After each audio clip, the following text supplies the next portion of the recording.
você assistir esse vídeo, caso você ainda não seja inscrito no canal, clica aqui no botão abaixo para que você possa se inscrever, aproveite e ative as notificações. E não esquece, deixe também um comentário porque isso é muito importante.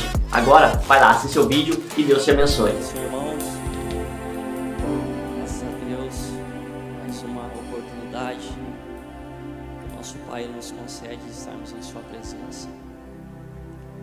É real a presença dele, né? Como nosso irmão Santiago já mencionou, nós somos portadores dessa presença e não há como nós não nos alegrarmos, nós não sermos fortalecidos quando um povo cheio da presença dele está reunido.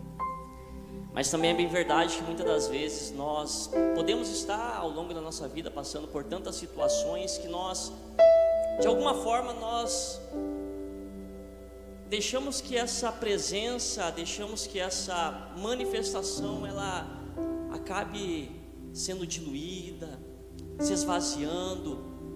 E eu creio que nessa noite aquilo que o Senhor ele quer falar com os nossos corações está direcionado de uma forma pontual a esse grupo de pessoas, pessoas que são vencedoras, mas que têm se visto como pessoas derrotadas. Porque nós olhamos hoje para um contexto social e nós acabamos estipulando o que é ser alguém bem-sucedido. Muita coisa que a mídia mostra, até aquilo que nós vestimos, muitas das vezes. E quando a pessoa ela não sabe lidar com essas situações, ela acaba se inferiorizando. Mas não se inferiorize. Você é amado de Deus, você é amada de Deus, você tem um Pai que tem uma palavra de Deus para a sua vida nessa noite, amém? Romanos, quero agradecer mais uma vez a oportunidade, né? A nossa confiada, primeiramente a Deus, né? Primeiramente a Deus e ao bispo, aos pastores, aos irmãos que vão emprestar os seus ouvidos. Romanos capítulo de número 8, versículo 28. E sabemos que todas as coisas contribuem juntamente para o bem daqueles que amam a Deus, daqueles que são chamados por seu decreto. Porque os que dantes conheceu, também os predestinou para serem conforme a imagem de seu Filho, a fim de que ele seja o primogênito entre muitos irmãos. E os que predestinou, a esses também chamou, e aos que chamou, e a esses também justificou, e aos que justificou, a esses também glorificou. Eu não ia ler mais aqui, mas eu vou ler mais um pouquinho para a gente. Que diremos, pois, a estas coisas? Se Deus é por nós, quem será contra nós? Aquele que nem o seu próprio Filho poupou, antes o entregou por todos nós, como não nos dará com Ele todas as coisas? Quem intentará acusações contra os escolhidos de Deus? É Deus quem os justifica. Quem os condenará? Pois é Cristo quem morreu, ou antes, quem ressuscitou dentre os mortos, o qual está à direita de Deus e também intercede por nós. Quem nos separará do amor de Cristo? A tribulação? Ou a angústia?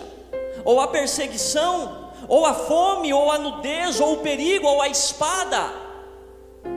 Como está escrito, por amor de ti somos entregues à morte todo dia, fomos reputados como ovelhas para o matadouro, mas em todas essas coisas somos mais que vencedores por aquele que nos amou. Porque estou certo de que nem a morte, nem a vida, nem os anjos, nem os principados, nem as potestades, nem o presente, nem o porvir, nem a altura, nem a profundidade, nem alguma outra criatura nos poderá separar do amor de Deus que está em Cristo Jesus, o nosso Senhor. Será que você consegue dar um júbilo de vitória ao nosso Senhor por essa palavra?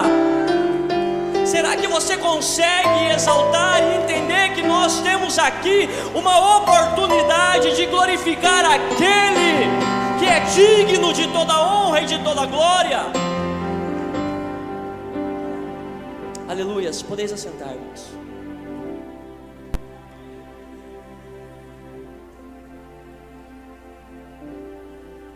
Essa leitura qual aqui eu fiz é um texto que foi escrito por um homem de marcas, o apóstolo Paulo, um homem marcado, um homem que ao longo da sua trajetória passou por tantas situações, por tantas experiências por amor a Cristo. Situações essa que talvez humanamente falando, poucos se colocariam à disposição e se renderiam para estar vivendo. Afinal de contas, quando ele tem um encontro com Cristo, quando Ananias vai apresentar para ele que ele havia sido escolhido, chamado por Deus, o próprio Ananias vai dizer que além dele ter sido escolhido, ele foi escolhido para padecer pelo nome do Senhor. E muitas das vezes nós olhamos para o chamado e podemos nos vislumbrar, porque sim, o chamado também tem muitas coisas boas que alegram o coração humano, mas poucos de nós talvez nos entregaríamos como este homem, ao ouvir que ele estava sendo chamado para padecer pelo nome de Cristo. Talvez nós muitas das vezes se rendemos a Cristo por uma promessa de prosperidade, e nós somos prósperos, ainda que você não se veja como alguém rico, você é alguém rico. Ainda que você não se veja como alguém vencedor, você leu aqui, nós lemos, você é vencedor. E tudo isso que eu estou mencionando, a forma que nós muitas das vezes nos vemos, como eu disse, é resultado daquilo que nós construímos na nossa mente sobre aquilo que é ser vitorioso, sobre aquilo que é ser próspero, e não compreendemos de fato aquilo que o Senhor tem para expressar e para apresentar diante de nós como sendo realmente uma prosperidade. A Bíblia vai falar de uma igreja, a igreja de Esmirna, se eu não estou enganado, uma igreja que diante da sociedade ela era vista como uma igreja pobre. O Senhor mesmo vai falar: vocês estão pobres, mas vocês diante de mim vocês são ricos, porque vocês estão sendo fiéis à minha palavra, vocês me amam, e eu também vou manifestar o meu amor por vocês. Naqueles momentos de tribulações, de provações, aonde vocês acharem que vocês não têm mais força e que vocês estiverem fracos, eu serei a sua força. Agora para uma outra igreja, aquela igreja que estava suntuosa, pomposa. Eu costumo dizer que ali talvez os irmãos, as irmãs tinham os sapatos da moda, as camisas, tudo no naipe, no estilo. E eles se vangloriavam: nós somos ricos, estamos prósperos. Aí o Senhor olha para aquela igreja que não se olhava a partir da sua ótica e vai dizer: vocês são pobres, miseráveis, vocês estão cegos e vocês são nus. Precisamos entender que a nossa condição não é estabelecida por aquilo que nós possuímos externamente. Isso não nos define e também não nos diminui. Nós precisamos entender que tudo aquilo que o Senhor nos concede tem um único objetivo: glorificar o nome dEle. E nós precisamos entrar nessa compreensão, para que nós possamos ao longo da nossa vida, ainda que nós venhamos estar em situações de dificuldades, nós possamos viver realmente para glorificar ao Senhor. Aonde nós não venhamos olhar para a nossa condição de repente socioeconômica, aonde nós olhamos e falamos: não, eu não tenho um recurso financeiro. Não, mas você tem um abraço para dar para aquela pessoa que talvez está precisando. Você está recebendo de Deus uma oportunidade para que o nome do Senhor seja glorificado através da sua vida. Só que devido a todas essas situações que o mundo estampa diante de nós, nós não percebemos. Nós achamos que precisamos ter para ser. Não, você precisa ser para que você possa ter. Paulo é esse homem, e sabemos que todas as coisas contribuem juntamente para o bem daqueles que amam a Deus. O tema dessa mensagem é caçadores de oportunidade. E acredito que deve ter tem algum caçador aqui? Tem uns caras aí, mateiro? Eu nunca fui de caça, né? Mas dentro daquilo que eu gostaria de estar transmitindo, né? Propondo aos irmãos nessa palavra, eu achei interessante fazer essa analogia, porque um caçador, dentro de tantas características que ele precisa ter, existem duas que eu acredito que são essenciais. Uma delas, ele precisa ter uma consciência de que ele tem que estar em uma posição estratégica. E quando eu falo caçadores de oportunidade, é caçadores de oportunidade para viver algo que manifeste a glória de Deus. Então nós estamos caçando, presta atenção, hoje você vai ser armado por Deus para que você venha ser um sniper do reino. Você vai ser habilitado pelo Senhor para que você, aonde você chegar, em qualquer ambiente que você venha estar, independente da situação que você possa estar vivendo, você vai ver alguém e vai se tornar alguém, melhor dizendo, que você vai estar habilitado para enxergar uma oportunidade. Você vai mirar naquela situação e você vai dizer: esta situação é para a glória de Deus. Tem algum caçador aqui hoje? Vamos sair daqui caçadores então, né? Primeira, posição estratégica. Ele precisa estar em uma posição estratégica. Afinal de contas, né? Se o animal, a caça está passando, ele não estiver num ponto específico, talvez ele não tenha uma boa visualização daquela caça. Eu acho que é assim, né? E o segundo aspecto, ele tem que ser preciso no tempo do tiro.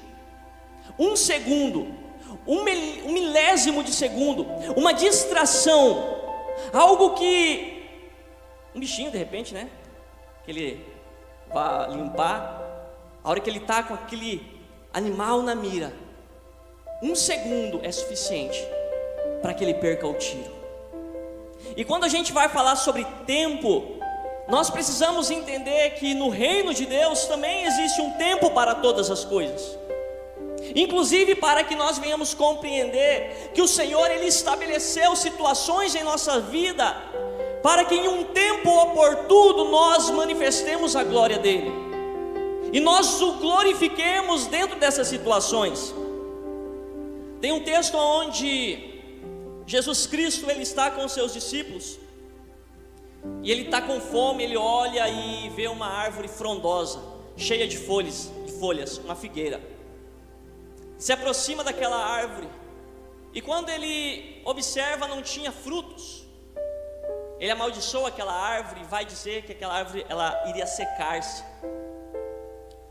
Entenda, em um dia específico, de um ano específico, em um tempo específico, aquela árvore que originalmente foi criada por Deus, porque todas as árvores foram criadas com um propósito. Qual o propósito? Dar fruto. Aquela árvore tinha todas as características que indicavam que ela teria um fruto. Porém, em um tempo apropriado, que ela deveria estar manifestando um fruto, ela não estava. E existem 3 tempos que a gente precisa entender para que nós possamos compreender aquilo que o Senhor Ele está fazendo em nosso meio. A Bíblia vai falar que o Senhor, Ele é de eternidade a eternidade. Quando nós vemos eternidade ou eterno, isso fala de aion. No hebraico é a palavra aiolam, e no grego aion, eternidade.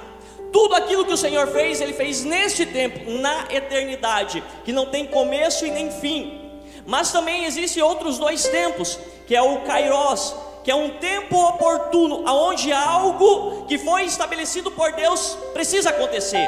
Quando nós meditamos na palavra, nós vamos ver vários textos onde vai dizer: e o Senhor determinou para tal tempo. Ou seja, na eternidade, no aion de Deus, quando Ele estava estabelecendo todo o seu propósito eterno, Ele disse que algo aconteceria em um determinado tempo. Lá antes da fundação do tempo, do mundo, Deus, Ele disse que Cristo, o Cordeiro, seria imolado. Ele já tinha feito lá no Aion, eternidade, porém em um tempo, para nós hoje há 2000 e poucos anos, se manifestou. O tempo oportuno aconteceu. E o terceiro tempo é o Cronos, é o minuto que nós contamos, contabilizamos no nosso dia a dia. Que horas são agora? Que horas são? 8h55? Isso é o Cronos, são os minutos, os segundos, é aquilo que nós contabilizamos. Então presta atenção, Jesus, ele está caminhando, ele chega diante daquela árvore, em um tempo oportuno por quê? Porque aquela árvore, ela foi criada para que naquela estação, ela estivesse frutificando, porém ela não estava. Só que Jesus aqui, ele identifica algo, e ele não pede a oportunidade de fazer algo que viesse glorificar o Pai, porque Jesus viveu para glorificar o Pai.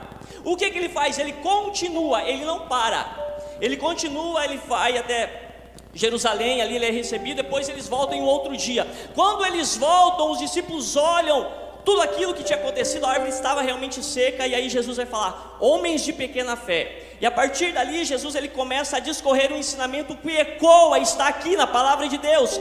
Ou seja, aquilo que aconteceu em um tempo oportuno, onde aquela árvore não frutificou, ainda assim serviu para que Cristo trouxesse o ensinamento. Rodrigo, o que você está querendo dizer? Eu estou querendo dizer que muitas das vezes vai ter situações onde você vai dizer, já era para estar frutificando, essa pessoa já era para estar frutificando, mas não está. Mas você precisa entender que isso não pode te paralisar, você precisa continuar vivendo para glorificar a Deus. E nessa situação você vai pegar aquilo que a árvore não te deu e você vai utilizar para a glória de Deus.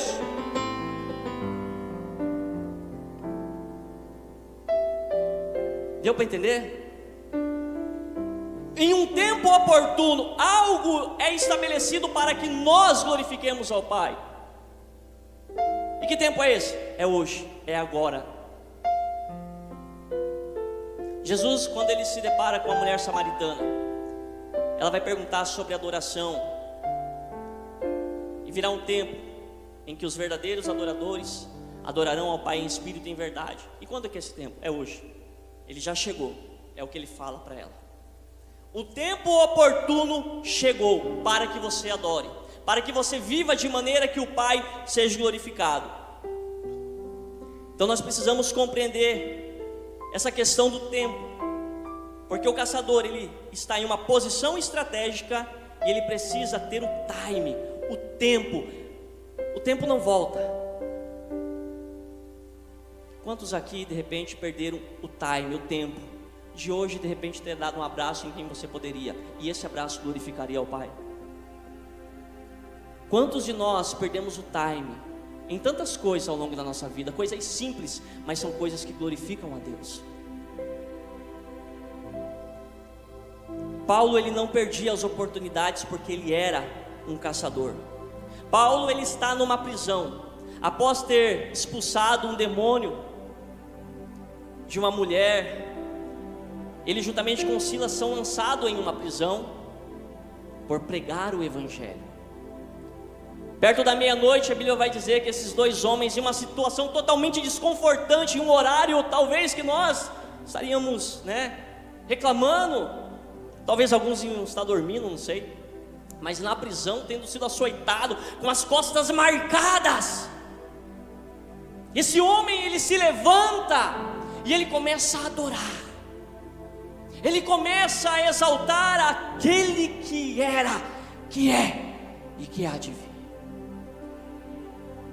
E enquanto ele está juntamente com Silas adorando, orando, todos ali começam a ouvir, aqueles presos começam a falar: meu Deus, que negócio é esse? Olha a situação que esse cara está arrebentado, mas ele está adorando. Paulo era um caçador da glória de Deus, ele não perdia as oportunidades, independente das situações aonde ele era inserido, por amor a Cristo, ele adorava. Entenda que tem situações que a nossa vida cristã, justamente por ser uma vida cristã, poderá nos levar a situações aonde humanamente nós não gostaríamos de estar. mas talvez faz parte de um propósito eterno que foi determinado pelo Senhor no Aion, na eternidade, e aí você se materializou, você está de fato vivendo esse tempo chegou. Rodrigo, como você tem certeza que isso que Paulo viveu é algo de um tempo oportuno, estabelecido na eternidade? Porque nós estamos lendo aqui na palavra de Deus que foi inspirada por Ele, para que nós viéssemos compreender. Deus havia projetado, a igreja é um mistério oculto desde a eternidade, um mistério que as pessoas não compreendiam. Então, se a igreja na eternidade, antes de tudo ser formado, já era um propósito eterno de Deus, o que nós hoje estamos vivendo, irmãos, é resultado daquilo que o Pai já estabeleceu para as nossas vidas.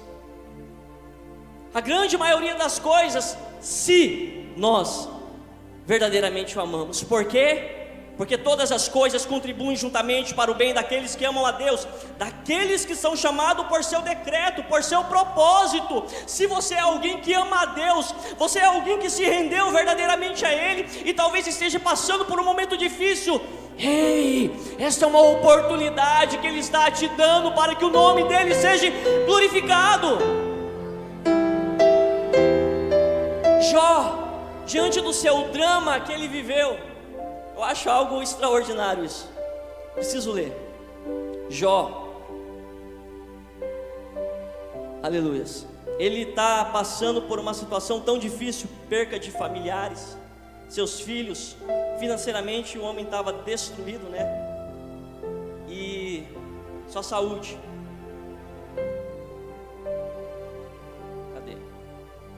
E aí esse homem, ele vai declarar duas falas que mexem comigo. Primeiro, quando ele vai mencionar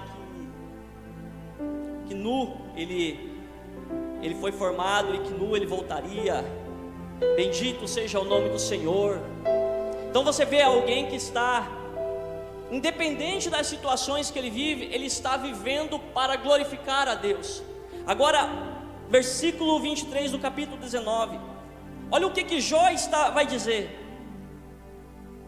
quem me dera agora que as minhas palavras se escrevessem, quem me dera que elas se gravassem num livro. Jó está passando por uma situação diante dos seus amigos, e ele não tem noção do que ele estava falando iria se cumprir, que a história dele estaria em um livro.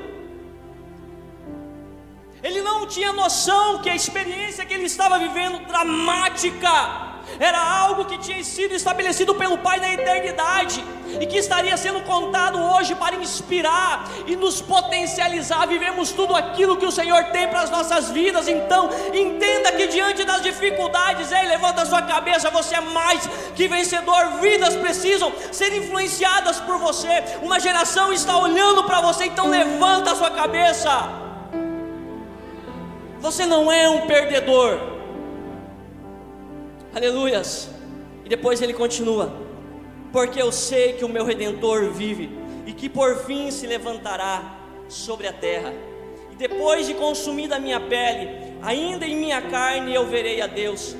Vê-lo-ei por mim mesmo, e os meus olhos e não outros o verão, e por isso o meu coração se consome dentro de mim. Este é mais um dos caçadores, mais um daqueles homens que estão buscando viver para a glória de Deus. Aleluias. Um outro texto vai mostrar também o apóstolo Paulo, com essa compreensão que ele veio obtendo a partir da sua vida. Porque quando ele vai dizer "e sabemos", não é algo que ele ouviu, como eu mencionei, não é algo que ele leu em algum livro, não, ele sabe porque ele viveu, ele está vivendo, ele passou, ele foi marcado.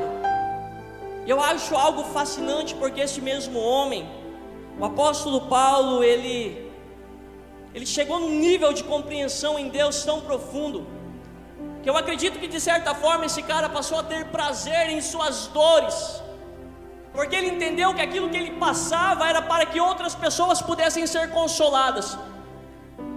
Tudo porque em meio aos seus dramas, em meio às suas prisões, em meio aos açoites, em que muitas das vezes ele se via fraco, ele era fortalecido pelo Senhor, ele era consolado pelo Senhor. Então entenda que você só vai compreender o quão Deus pode se revelar como sua força, se você tiver uma compreensão da sua fraqueza. Paulo entendeu que as aflições, as tribulações que ele vivia, além de ser uma oportunidade para que o nome do Senhor fosse glorificado através da vida dele, eram experiências que o aproximariam ainda mais do seu Pai, do seu Deus, aonde ele poderia olhar para os olhos de qualquer pessoa e dizer: ei, eu sei o que você está passando, eu sei o que é passar fome, eu sei o que é não ter uma roupa, eu sei o que é estar dependendo de pessoas e muitas das vezes não ser honrado pelas pessoas. Ele sabe, mas ele não para, porque ele é um caçador da glória de Deus. E aqui eu sei que tem caçadores, então não pare,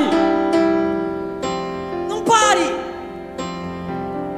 Muitas coisas se levantarão para tentar te parar, mas não pare, continue, prossiga, porque você tem um alvo. Esquecendo as coisas que para trás ficaram, prossiga, vai avante.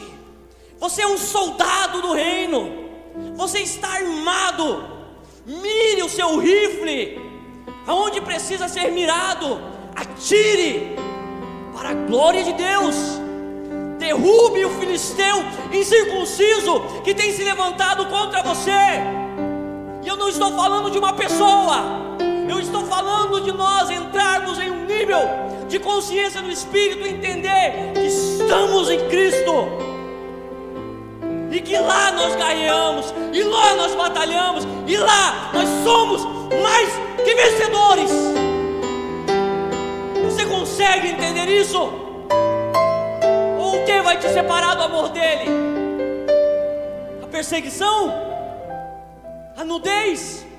A fome? As calúnias? O que pode ser maior do que aquilo que ele passou por você? O que? O que pode ser maior? Não há nada. Não há nada. Não somos vítimas. Em Cristo somos mais que vencedores. O poder do Espírito nos capacita para vivermos de maneira vitoriosa. Ainda que o mundo nos olhe e nos vejam como perdedores, mas perdedores são aqueles que estão em um caminho de perdição. Rodrigo, por que você diz isso? Porque muitas das vezes a fé de muitos é abalada por conta de falas de pessoas que não tiveram o toque do Espírito, não experimentaram, e você se deixa abalar por isso. E essas pessoas fazem você se sentir esse perdedor. Mas perdedor são todos aqueles que estão em um caminho de perdição. Nós éramos esses perdedores antes de ter sido alcançados pela cruz. Nós éramos essas pessoas. Nós éramos esses perdedores que já estávamos derrotados, marcados para padecermos eternamente no inferno. Mas porque alguém que não se importou de ser visto como um perdedor se entregou, Cristo na cruz, e em muito tempo do seu ministério ele foi visto como um perdedor. Cristo na cruz, talvez se muitos de nós estivéssemos olhando para ele, diríamos: nossa, chegou até aqui para isso?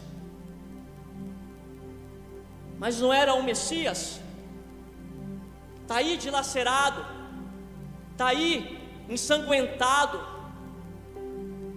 Olharíamos com os nossos olhos carnais e diríamos que o Cristo, ele era um perdedor. Olha aí, você está pendurado, olha aí onde eu estou. Formoso, talvez o sumo sacerdote, né? Ou as outras pessoas. Estou aqui, ó, de boa. Não. A Bíblia vai dizer que na cruz, esqueci que eu estou com um paninho aqui. A Bíblia vai dizer que na cruz, Cristo, ele triunfou. Presta atenção. Tem muita situação que as pessoas olham para você e elas julgam que você é um perdedor. Elas não têm noção aonde é o seu nível de batalha. Elas não têm noção aonde é o seu nível de batalha. As pessoas estavam olhando para Cristo, podiam julgar que ele era um perdedor. Porém, Colossenses capítulo 2, versículo 15, vai nos dizer o seguinte: e quando vós estáveis mortos nos pecados e na incircuncisão da vossa carne, vos vivificou juntamente com ele, perdoando-vos todas as ofensas, havendo riscado a cédula que era contra nós, nas suas ordenanças, a qual de alguma maneira nos era contrária, e atirou no meio de nós, cravando-as na cruz, e despojando os principados e potestades, os expondo publicamente, e deles triunfou em si mesmo. O apóstolo Paulo, ele está dizendo, enquanto todos olhavam e viam um perdedor, aquele perdedor, ele estava triunfando, ele estava vencendo, ele estava expondo as potestades e os principados. O posicionamento que você tem diante das situações e os tiros certeiros, entendendo que são oportunidades de Deus para que o nome do Senhor seja glorificado na sua vida, são ações em que no mundo espiritual você está triunfando, ainda que você muitas das vezes aqui na terra vai ter que dar a face para o outro bater. Você, diante do mundo, diante de uma situação dessa, você é visto como um perdedor. Nos céus eles estão olhando, os anjos talvez, creio eu, o Pai, esse é o meu filho, eu sabia, ele é um vencedor. Não, você não entendeu. Eu sabia que você na dificuldade você não negaria a minha palavra. Eu sabia que no momento mais difícil, em que você foi tentado a se corromper, você não se corrompeu, ainda que isso te faz ser visto como um perdedor. Eu sabia que naquele momento em que te proporam passar uma nota falsa, você não passou. Você é meu filho, você é um vencedor. Nosso caráter, a nossa integridade revela que nós somos vencedores. Em quem nós estamos manifesta de fato aquilo que nós possuímos, que é a natureza dele em nós. Eu sei que não é fácil, eu sei que não é tão simples assim, se não estivermos andando no Espírito, mas precisamos entender que o Senhor, ele nos chamou, nos resgatou para andarmos em novidade de vida, e fazermos como o apóstolo Paulo disse, nós agora nos movemos nele e andamos como ele, porque a natureza dele está fluindo a partir de nós agora. Eu me recordo que teve um dia sobre essa questão de oportunidade. Foi uma situação que Deus, que eu vivi, que me fez compreender com mais profundidade isso. Eu me lembro que fazia anos que eu vinha com uma bolinha na minha nuca, e aquilo já fazia tempo que estava ali. Chegou um determinado momento que começou a crescer,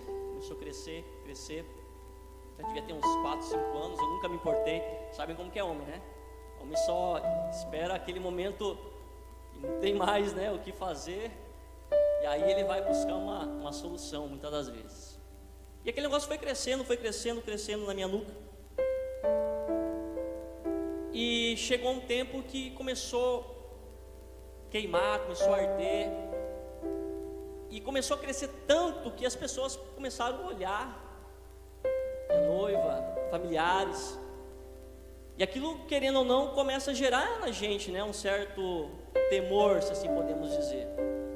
A bola começou a crescer, tal, e as pessoas já olham meio estranho. Aí eu peguei e fui orar. E naquela oração eu me lembro que eu falava com Deus: Pai, eu não sei o que é, mas a gente já começa a presumir coisa ruim, né? A gente já começa a presumir coisa ruim. Senhor, eu não sei o que é, que seja feita a tua vontade. E aí na minha mente eu já comecei a me projetar até numa cama de hospital, na minha oração. Aí na minha oração que eu me projetei ali, eu falava: Senhor, pode ser algo bom, pode não ser, melhor, pode ser algo simples, pode ser algo mais grave, mas eu só sei de uma coisa: se for algo grave, onde eu venha de repente estar em uma cama de um hospital, que cada pessoa que entrar lá naquele quarto, aonde eu posso vir um dia estar, que elas possam olhar na minha face, e elas não venham ver a face de alguém que está temendo a morte, alguém que está temendo uma enfermidade, mas alguém que está ali convicto que serve a um Deus que é poderoso. Que as pessoas possam olhar para mim e ver a diferença daquele que é com aquele que não é. E aí o Espírito Santo, ele falou da seguinte forma comigo na oração: Rodrigo, depois, né, que eu falei dessa forma, né, querendo mostrar: Pai, estou aqui, estou disposto, né? Aí o Espírito Santo falou: Rodrigo, quando perguntarem para você, você vai dizer que isso é uma oportunidade. Eu falei: como assim, Senhor? Se perguntarem para mim o que é isso, eu vou dizer que é uma oportunidade? Aí o Espírito Santo falou: você vai dizer que é uma oportunidade para que o meu nome seja glorificado. Daí eu falei: tá bom, se é só isso, então vou fazer. E aí foi se complicando, foi aumentando, tal, começou a incomodar, eu não conseguia nem dormir direito, não dava para virar o pescoço. Fui no hospital, daqui me encaminharam para ir para Pariquera fazer uns exames, fiz alguns exames lá, e aí o médico de lá disse que era um tal de cisto sebáceo. O Anselmo vai saber melhor. E o Anselmo faz parte, o Anselmo acho que foi até ele que apertou depois no final da história esse negócio. É tantos, né, que já deve ter tirado, mas eu lembro que foi o Anselmo, uma das pessoas. Aí tá bom. Aí eu peguei e de lá me mandaram para cá de novo. Não, melhor, não mandaram não. Começou a incomodar demais, ele me passou um antibiótico lá e não diminuía. Me mandaram para cá e nada também. Aí um dia eu estava num culto, parado na porta assim, né? Ficava na porta lateral que tinha na igreja. Aí tá vindo um irmão na minha direção, né? Tá vindo, ele olha para mim. E assim eu ficava de lado, estava tão grande o negócio que já estava visível, né? Aí ele olhou assim, querendo olhar para mim, olhava para aquele negócio: Rodrigo, o que é isso? Aí eu falei: é uma oportunidade. É oportunidade o nome disso aí? Eu falei: é uma oportunidade para que o nome do Senhor seja glorificado. Saiu sem entender muito, aí passou coisa de 2, 3 minutos, chegou um outro rapaz, olhou, pegou na minha mão, conversou: rapaz, que negócio é esse aí? Isso é uma oportunidade. É uma oportunidade para que o nome do Senhor seja glorificado. Os caras disseram, né? Meu Deus, que negócio é esse? Mas naquele dia, naquela situação onde a princípio eu temi, mas entendi que o meu Pai, o nosso Deus, o nosso Senhor, em toda situação que nós vivemos, Ele pode extrair de nós algo que glorifique o nome dEle. Naquele dia eu entendi que em toda situação aonde eu venha estar, eu preciso viver compreendendo que há uma oportunidade para que o nome dele seja glorificado. Então olhe para esse irmão do seu lado, que talvez possa estar passando por uma situação difícil, que talvez possa estar passando por um drama, por uma situação tão complicada, seja financeira, seja na saúde, e diga para ele: essa é uma oportunidade que o Pai está te dando para que o nome dele seja glorificado. É uma oportunidade que o Pai está te dando para que o nome dele seja glorificado. E essa compreensão, ela é necessário que a gente levante a nossa cabeça para que a gente possa compreender isso. Porque muitas das vezes nós estamos olhando para baixo. O que representa isso, Rodrigo? Jesus, certa vez, ele está com os seus discípulos. Tinha falado com a mulher samaritana. E aí Jesus olha para eles e fala da seguinte forma: olha só, vocês conseguem contabilizar os tempos, vocês conseguem identificar as estações de quando que os cereais vão estar prontos para a colheita, mas prestem atenção, vocês precisam levantar a cabeça e ver que os campos estão brancos. O que Jesus está dizendo é: vocês precisam parar de olhar apenas para vocês, porque entendam, eles estavam conversando com Jesus, eles não estavam de cabeça baixa. Mas quando Jesus fala levante a cabeça, Jesus está falando: ó, levanta, olhe, porque quando você levanta a cabeça, você para de olhar apenas para você. E às vezes você está olhando só para você, só para essa situação, e às vezes um probleminha que é pequeno diante do seu Deus, que é gigante, que é eterno, que é imenso, você faz dele algo tão grandão, sendo que você não entende que é apenas uma oportunidade para que o nome do Senhor seja glorificado.